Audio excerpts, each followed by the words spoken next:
Түз эфирде журналисттин артынан жалаңач кыз өтүп кетти. Дүйнөдө коронавирус илдетине карата бир топ өлкө карантин режимин сактап, онлайн аркылуу иштеп атышат. Испаниялык журналист Альфонсо Мерлос түз эфир учурунда ыңгайсыз абалда калды. Ал пандемия боюнча талкууга үйүнөн түз эфирге чыгып жатканда анын артынан колуна бир нерселерди көтөргөн жалаңач кыз өтүп кеткен. Бул окуя түз эфирди көрүп аткандарга аябай талкуу жаратты. Анткени жалаңач өтүп кеткен кыз журналисттин аялы Марта Лепос эмес, теле алып баруучу Алексия Ривас экени белгилүү болду. Россияда курулушта иштеп жаткан 30 кыргызстандыктан коронавирус чыкты. Россиянын Псков областында 30 кыргызстандык жаран коронавирус жуктуруп алган.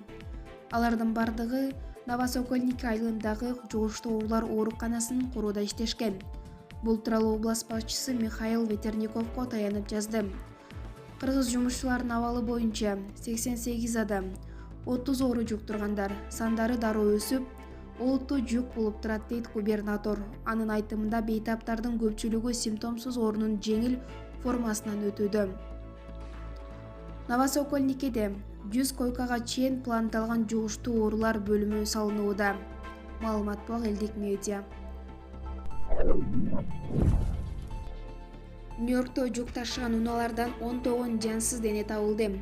Нью-Йорк штатында жүк ташыган унаалардын ичинен 19 жансыз дене табылды. Бул тууралуу Нью-Йорк Тимс басылмасы жазды.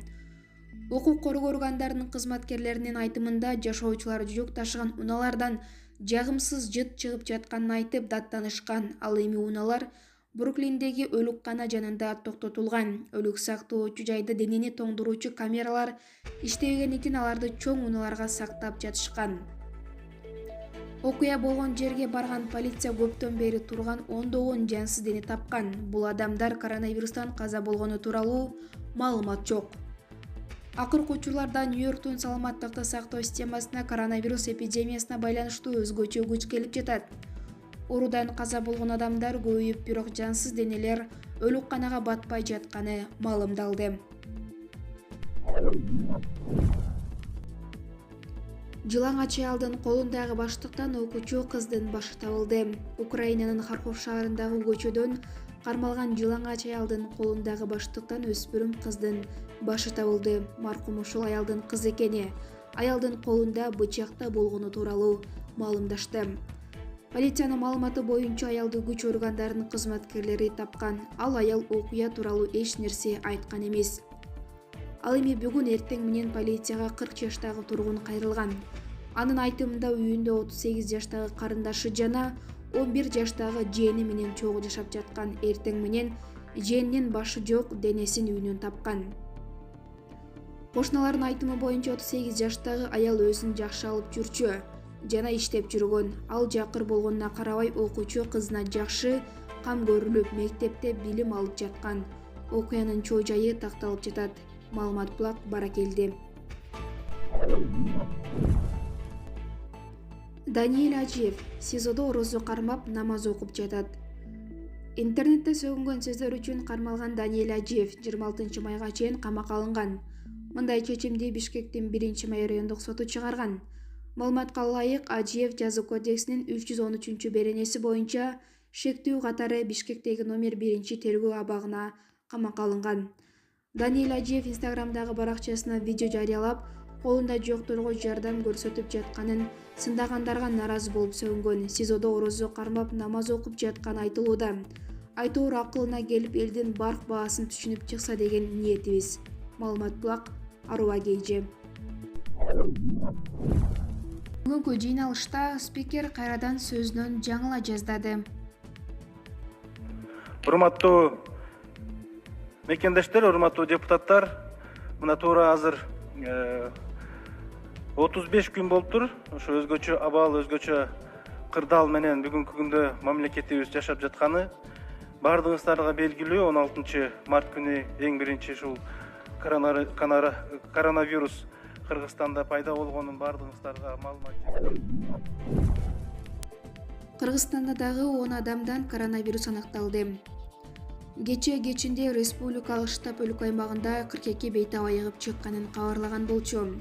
Алардын баары эми 14 күн дарыгердин көзөмөлүндө болот. Бүгүн Кыргызстандагы 10 адамдын коронавирус жұқтырып алганы белгилүү болду. Бул тууралуу брифингде коомдук саламаттык сактоо башкармалынын жетекчиси Айнур Ахматова билдирди. Өлкө аймагы боюнча COVID-19 аныкталган 756 учур катталды. 10 адамдын 5 Бишкек шаарында болсо, 3 Ош областында, андан сырткары Нарын менен Баткенден бирден киши бар. Жаңы учурлардын 3 медицина кызматкерлерине туура келет. Ушун менен коронавирус жұктурган медиктердин саны 198 болду, деди Ахматова. Ал эми кечинде айыгып чыккан 42 бейтапты эске алганда жалпы өлкө боюнча 504 киши сакайып үйүнө чыгарылды. Маалымат Булак, Чындык KG. Иманалиев: токтомдо машина куруу деп жазыптырсыңар. Бизден кайсы машина чыгат? Жогорку кеңештин депутаты Каныбек Иманалиев токтомду Казакстандан көчүрүп алганыңарды кичине жашырбайсыңарбы деп өкмөттө сынга алды. Өкмөт 1 майдан тарта ишмердүүлүгүн уланта турган экономикалык тармактардын тизмесин токтомго киргизген. Анда химиялык жана нефти газ өнөр жайы, машина куруу, прибор жасоо жана электр техникалык өнөр жай тармактары иштей баштары айтылган. Химиялык өнөр жай Кыргызстанда барбы?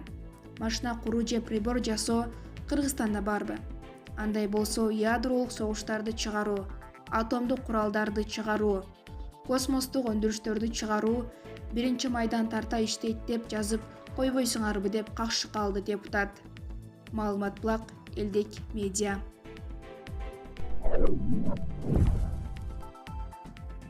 Жалал Абад шаарында коронавирус менен ооругандардын баары айыкты. Жалал Абад шаарында коронавирус аныкталган бейтаптардын баары айыгып үйлөрүнө чыгарылды. Бул тууралуу шаар мэри Мураталы Тагаев брифингде билдирди. Анын айтымында ооруканада бир да адам калган жок, болгон обсервацияда 1 киши бар. Соңку маалымат боюнча өлкөдө коронавирус инфекциясын жұктырып алган жалпы 756 учур катталды. Алардын 554 айыгып үйлөрүнө чыгарылган. 8 адам кайтыш болду. Маалымат Булак, Кактус медиа. Ирина Карамушкина: кыргыздар толтура тууп алып, анан жакырчылыктан чыкпай жүрө бересиңер. Жогорку кеңештин депутаты Ирина Карамушкина мындай пикирин Оштогу балдар үйүн кыдырып жүргөн учурда айтканын анын кесиптеши Эльвира Сурабалдиева Твиттердеги өздүк баракчасына жазып чыккан. Орустарга барып алып, Кыргызстанда мени дискриминируют деген 2 жүздүү кыргыздарды жек көргөн Карамушкина аман эле болсун. Ош балдар үйүнө барып, азаттыктын көзүнчө кыргыздар толтура тууп, анан жакырчылыктан башыңар чыкпайсыңар деп былжырап алып, журналист баланы араң токтотконмун дейт депутат Сурабалдиева.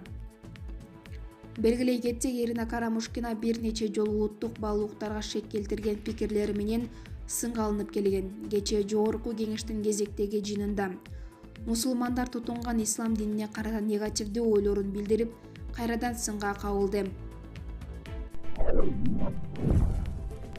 Кодул Жамбыл Камчиев жалган маалымат таратты. Белгилүү Кодул Жамбыл Камчиев Ахматбек Келдибеков жана Жылдыз Жолдошова тууралуу жалган маалымат таратканын мойнуна алып кечирим сурады. Бул тууралуу ал Facebook баракчасына жазып чыкты. Анда Жамбыл Камчиев кимдир бирөөлөрдүн калп сөзүнө ишенип, жогорку кеңештин 5-чакырылышынын төрагасы Ахматбек Келдибеков жана жогорку кеңештин 5-чыгарылышынын депутаты Жылдыз Жолдошова тууралуу соц тармакка далилсиз маалыматтар таратканын айтып, эки саясатчынын кагыштырган күчтөр бар экенине ишенгенин айтат. Буга чейин Жылдыз Жолдошова менен Ахматбек Келдибеков тууралуу жазгандарым баары тең ушак жана жалган маалымат болуп чыкты. Мен өз сөзүн далилдей албаган адамдардын ушагына ишенип, элге туура эмес маалымат таркатыпмын. Ошондуктан Жылдыз Жолдошовадан, ошондой эле Ахматбек Келдибековдон кечирим сураймын. Өкүңөрдү кагыштырайын деген күчтөр бар экенине ишендим. Сиздерге ийгилик каалайм. Дагы бир жолу өзүр деп жазат Жамбыл Камчиев. Маалымат Булак, Аргумент KG.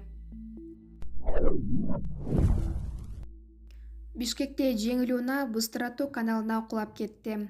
Бишкекте жеңил унаа Салиева көчөсүндөгү Бустрато каналына түшүп кетти. Бул окуянын видеосу интернетке тарап, унаа каналдын ичинде жатканын көрүүгө болот. Маалыматка караганда окуя бүгүн 1 май күнү түш ченинде болгон. Бактыга жараша жабыркагандар жок.